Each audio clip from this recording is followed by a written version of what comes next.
जब आप ईश्वरवादी होंगे तो आप कई ऐसी धारणाएं मानेंगे। आपने अगर दर्शन पढ़ा हो तो ईश्वर की धारणाओं में एक होती है सगुण धारणा, एक निर्गुण धारणा होती है, पर्सनलिस्टिक, इम्पर्सनलिस्टिक। सगुण धारणा दिल को बहुत सुकून देती है क्योंकि आपको ईश्वर का चेहरा दिखता है, ईश्वर शक्तिशाली है, ईश्वर दयालु है। आप परेशान होंगे तो प्रार्थना करेंगे, वो आपको हेल्प करेगा, ये सब फीलिंग्स आती हैं, तो इमोटिवली बहुत सपोर्ट करता है।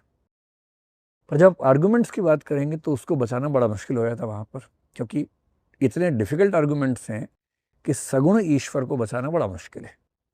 और लगभग सभी धर्मों में ईश्वर सगुण है। ध्यान रखना है, जैसे इस्लाम में, ईसाइयत में, यहूदियों में ईश्वर दिखता नहीं है, तब भी सगुण ही है। सगुण और साकार दो अलग अलग बातें हैं।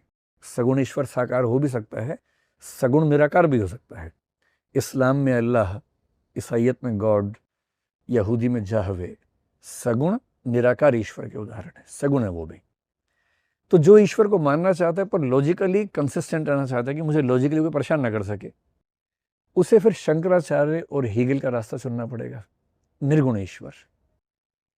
निर्गुण ईश्वर लॉजिकली कंसिस्टेंट है, उसको खारिज करना बड़ा मुश्किल है, क्योंकि आप कुछ बता ही नहीं रहे उसके में क्या है। नीति नीति कह रहे हैं कि वो ऐसा भी नहीं है, वैसा भी नहीं है, आप कुछ बताएंगे तो फंस जाएंगे। लेकिन आप नीति नीति के माध्यम से आप उसको इनडिस्क्राइबेबल बता रहे हैं, अनिर्वचनीय है, या मतलब इनएक्सप्लिकेबल है, अव्याख्येय है, तो फिर कॉन्ट्राडिक्शंस नहीं आते। खैर, पूरी बात का, क्योंकि ये बहुत लंबे मुद्दे हैं, इस पर बहुत संक्षेप में समझाना मुश्किल है, पर संक्षेप में आपके प्रश्न का जवाब ये है कि तार्किक व्यक्ति नास्तिक होगा ये ज़रूरी नहीं है।